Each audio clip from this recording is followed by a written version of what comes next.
this any way to greet your supreme leader? So, how was your trip, sir? Horrifying at first.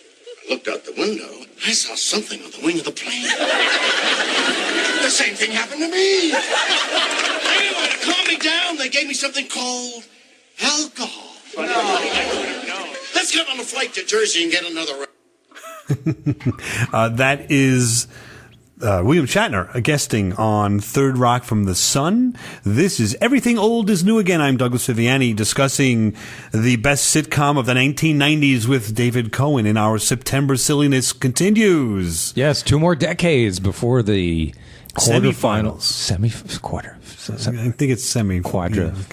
Yeah, okay. All right. Anyway, regardless of that, we're having a lot of fun enjoying a discussion of the best sitcoms of all time. Please join us every Saturday night at midnight. We're going to continue with this. That was William Shatner, yet another Star Trek reference on our show. And I'll give you that one because it's Third Rock from the Sun. It's a space thing. Fine. But what were they referencing? If you're really a fan of our pop culture, you would know that William Shatner was on the Twilight Zone TV series in a classic episode where he's looking out the window and sees a gremlin. Right. And John Lithgow did the 1970s movie, same scene. The Twilight Zone movie. And exactly. He played the part that William Shatner played. Yeah, so what a great thoughtful combination there. I really thought that was funny. Cool. That is the beginning of our discussion of the best sitcom of the 1990s. I would say the era of the smart sitcom. We calm down a little bit from, let's say, the 60s, discussing and having characters put into odd circumstances, like a genie coming out of a bottle, or the Civil War, or a Secret Island. Yeah. Right. Now we're going to talk about shows that are a little more smart, if you want to say that. That also was the first sitcom that, in a while, that's dealing with science fiction. And it went for quite a while, had a lot of fun. Now let's get back down to earth and listen to the next entree. You know, Hank, I was just wondering why you say that "hey now" thing. What do you mean? Would you mind not doing it on the show anymore? It gets on my nerves. It gets on the audience's nerves as well. Sir. No, sir. It does. No. Look, you're not out there. And believe me, it's very big with the audience. No. And I'm going to tell you something else. I think it helps make the show work. It's part of our whole interplay on camera. By interplay, you mean the times we're both awake? Hey now. Jeffrey Tambor on Larry Sanders, the Larry Sanders Show. I don't know why this is not in syndication, or I'm guessing it's not because I don't see it. No, you don't. It was on HBO originally, right? Right. So it's probably something to do with that. I should have researched that a little more, maybe before our show. But be that as it may, I think that is such a smart, fun show about the behind the scenes of, let's just call it the Larry Sanders, which is really the Tonight Show at the time. Right. And Gary Shandling, one of the best stand-ups in many, many years, and it was timely too, because if you remember in the 90s, the late night talk shows were exploding. You had Arsenio Hall. Suddenly you didn't just have the Tonight Show anymore. You had Letterman, of course. Right. And it just, and I think that behind the scenes view was the first time, other than the Katie Kelly, I think, book from the little bit before then about Carson, the reality of behind the scenes. First time anybody saw the behind the scenes and had fun with it, and the guest stars. Right. Were real stars. They were real celebrities who didn't mind poking fun of themselves, coming on and being interviewed by Larry Sanders. For those of you who don't know, just in case, because it was only on HBO, it wasn't true. Not everybody saw it. Right. It was Gary Shandling playing this fictitious late night talk show host, Larry Sanders, and it was all about him being just not a really nice person, right. and all the stuff that went on behind the scenes. And think about the silliness of that. Clip was basically discussing Hey Now and why you're talking about it on the show. Jeffrey Tambor was his sidekick, so he was the sidekick on the talk show, and he's trying to make a name for himself, and more like an Ed McMahon, and Ed McMahon used to go hey-oh, and that's kind of what they're imitating. Hey what now. They're trying to say Hey Now, and it just again about nothing, like a Seinfeld type hysterical blowing up. Also, one of the first sitcoms that he didn't have to worry about editing. Right, yes. It was on HBO, so the content they can go anywhere they wanted to. And I don't think there were any commercials, if I remember. Nope. So they went straight through. Great show. Let's listen to another great show, another entry. You know, if that's the only way that you can build your self-esteem, then you are pathetic and you don't deserve to be with anyone. Yeah, it's easy for you to say. What was that? Play down, play dead. How many guys asked you to your senior prom, huh? 5, you want to know who I took to my prom? Our cousin Nellie. He threw up on her. Somebody spiked the punch! But that was high school. I grew up. I realized that the only thing that matters is having someone that understands me. Somebody that I want to grow old with. Get off of me. And the get off of me, of course, is Raymond. That's Everybody Loves Raymond. And that's Raymond hugging his wife as she's saying such nice things about their relationship. So a strong woman, equal partner in this television show with the brother Rob and, of course, Raymond. And, of course, they had the parents living across the street. Great interaction with them. And the two kids who you seldom saw but were on the show. Exactly, right? the twins. And that's one of the other ones. It took place in the kitchen and the living room. That's it. Yeah. Really funny show. Consistently funny. Strong woman character now. We were talking about the 1990s. She's like, 5'3", and the brother is like 6'8", right. Cop, and they're having this discussion as equals and all. And it just really, really fun. Yeah, it was great because, Ray Romano was a stand-up for so many years before that, and he had so much material. I know he wanted to get out there. This was the perfect vehicle for it. Well written, won so many awards. Just one of the best shows in a long time, and has a longevity. I mean, you're going to watch that, and you're going to still, like a Seinfeld, you're going to still enjoy these episodes. I wouldn't say a lot of memorable lines, no, but a lot of laughs. A lot of laughs. Just as an aside, I just came back from the Star Trek convention in Las Vegas. Well, not just, but a while ago. He beamed in back. August. He beamed back here. Beamed back, and Brad Garrett has his own club in the MGM, basement MGM, and he came out and did a stand-up routine.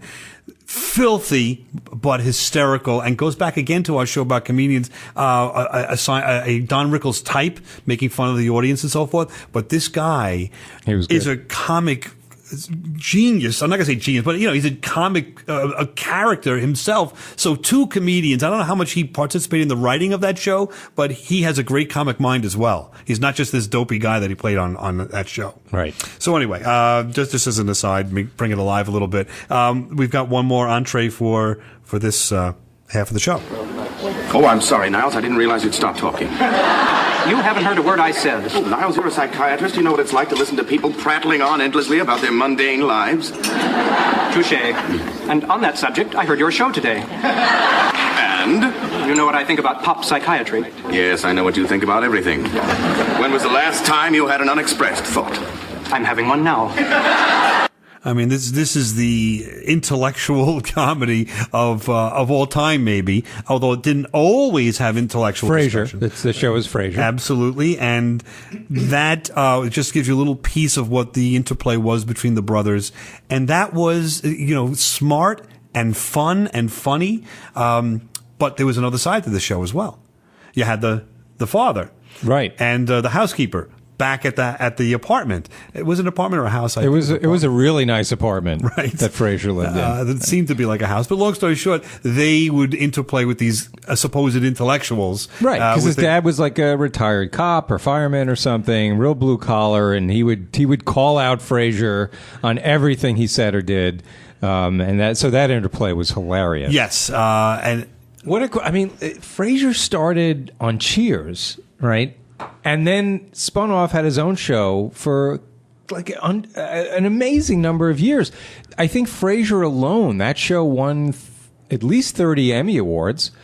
And I believe Frasier as a character is the longest running character of any show in TV history. Right, because of course he was on Cheers and was saying the same exact character, then went over. I just said that. Yeah, he was. You did Cheers. say. Again, I'm not listening to half the things you say these days.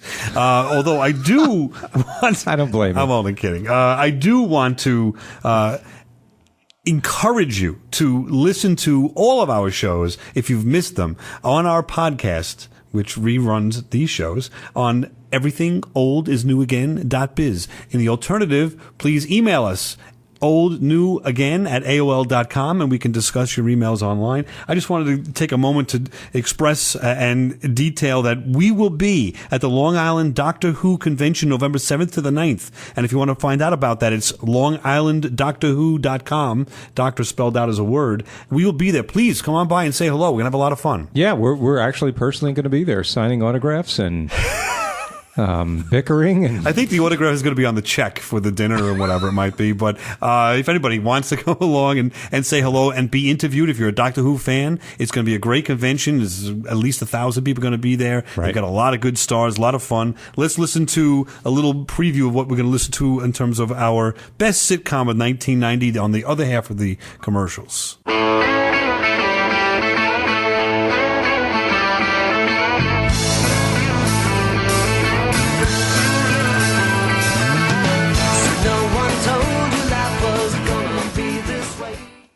It's not that big a deal. I mean, I've had detention before. It's the first day of school.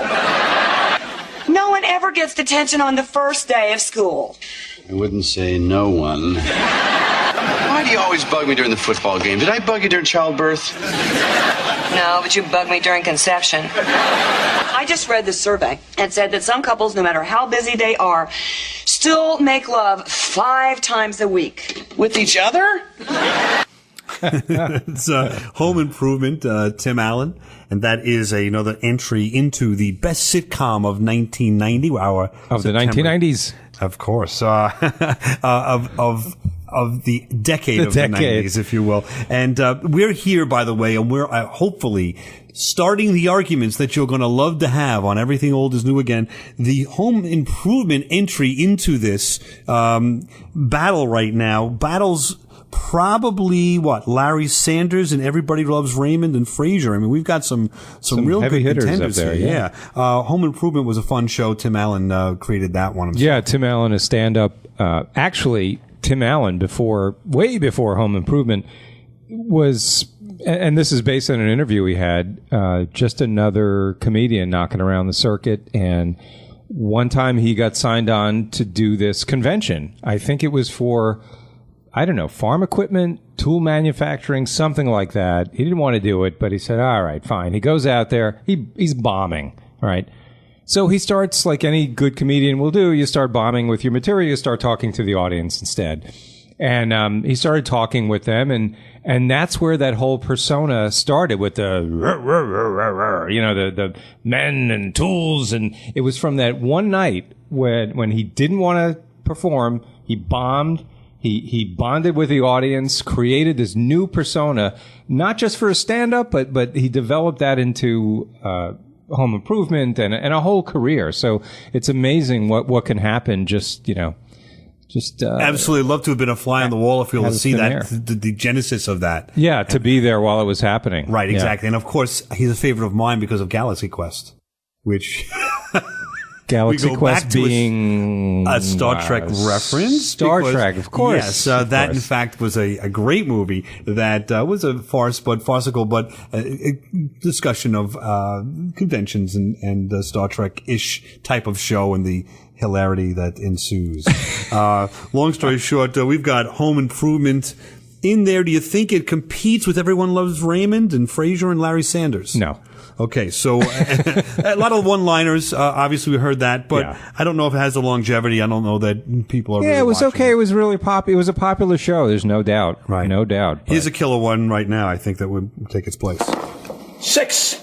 Here we go. 1, 2, 3, 4, 5, 6. Park Place. I'll buy it. Okay, couple things. I already own it. You're not the thimble. You rolled a 5. Of course, did he flip the board? He flipped does Jerry Stiller with Kevin James, and he flips the board of the game. He's done. He doesn't want to play anymore. Of course, Jerry Stiller from Seinfeld coming over to King of Queens. Seinfeld stand-up comedian, Kevin James stand-up comedian. There are some parallels. Kevin James, by the way, again, we keep going back to our show of stand-up comedians. You want to listen to that on our webcast at everythingoldisnewagain.biz if you missed it. What a fun stand-up he is. Clean, hysterical, and that this show kind of brought some of that out. I don't know. I thought it was a real fun, creative show. I'm not a big fan, I have to say. That was a funny bit. The clip that you played, very funny. There just aren't enough funny lines like that for me in that show to really enjoy it. Right. So. I'll challenge you on that to have you listen to that show. I will. That's real high on my list. Okay. I think it's so much fun. It harkens back to a honeymooner's type in that he's got schemes and he's got a certain personality. He's got a feisty wife. He's got, instead of the next door neighbor, he's got the father-in-law living down the basement. Just a great dynamic between the three of them. There were other characters, but those three really, I don't know, they brightened my day when I listened to that or watched that show back in the day. So I had a lot of fun with that. Let's hear another contender for the 1990s best sitcom. But when I spoke to her, she said she'd already passed the mucus plug. Do we have to know about that? Joey, what are you going to do when you have a baby? I'm going to be in the waiting room handing out cigars. Yes, Joey's made arrangements to have his baby in a movie from the 50s. Now, this is, of course, Friends. Had quite a bit of commercial success, if you will. To me, this is, of course, subjective, right? This is the Roseanne of the 1990s for me. Really? If you remember our show of the 1980s, Roseanne I wasn't a big fan. But that doesn't mean that it wasn't successful. That's funny because I thought you'd relate to Friends because they were in their 30s, which was probably about how old you were when it was on. And to me, it was relatable. Well, I guess late 20s, early 30s. It was relatable because I knew someone like all of them in my life. Yeah, for me, you actually have to have had friends and a number of friends in an apartment and women included. That explains it. So I couldn't relate. No, I'm kidding. As of course, I had some friends, but they were more like the Seinfeld group, quite frankly. I don't know why. Let's put it this way. As far as Friends are concerned, to me, there was a lot of whining. There was a lot of caricatures going on. You're not big on the whining. No, I don't like the whining. They got the two dopes. You got, a dopey woman, a dopey guy, characteristic. You got this other guy wanting to be the woman. He can't be with her. He is with her. It just didn't do it. This is just me. It didn't do it for me. I turned it off every time I watched it. Wow. I listened to the beginning, the opening. I enjoyed the song, and that was where I. The show it jumped the shark. We'll keep getting back to that reference. Yes. I think it really took a turn for the worse for a number of years, and then I think had a somewhat of a strong finish when Monica and Chandler got together. I thought that was pretty funny, but the first few years I thought it was a very, very funny show. Characters were well developed. Quick fact about that, about Friends. Yes. First season, each friend earned $22,500 per episode. By season 9 and 10, each friend was earning $1 million per episode. So goes to show, what do I know? Right? Well, it's the business. Right. But also just because it's like winning the lottery. It really is. When you're an actor in a sitcom, I mean, we're going to talk about Big Bang Theory, I guess, in the 2000 shows. Sure. But, these are actors that try out for a lot of these sitcoms and most of them don't make it. And you just get lucky, you find all the planets align and it works out for you. And that's what happened with these guys. But also, just because I don't like it doesn't mean others did with having the arguments that you're going to love to have. I think we've got another entry here to me that may or may not cause a stir. Let's see what happens. Hey, friends, lovers, mothers, and other strangers, you're never going to believe what's happened to me. I have met, are you ready for this, Mr. Right? Well, Mr. Right now anyway, but good night, folks. I'm here all week. Jack 2000. He works over at the Jumpin' Job, that coffee shop in 72nd, and his name is Paul, and he is cute with a capital Q. And the busier it gets, the hotter he gets, and the hotter he gets, the shorter he gets, and the shorter he gets. Me like he, and he like me, and the best part is Shazam! He gives me free iced coffee every time I go in, which is every hour on the hour, thank you very much, and occasionally on the half hour. Wow. That's, of course, Will and Grace. How did that actor, I forget his name, do that? That could not have been an easy take to do that. No, it was not an easy take, and that was Sean Hayes as Jack in that show. There you go. Fun show, groundbreaking show. Right. First time two gay men were the central characters right. of his show. Right. Where does it stand, do you think? I liked it in the beginning because the writing to me was very impressive. The lines back and forth between the characters upping each other, just very creative, very funny.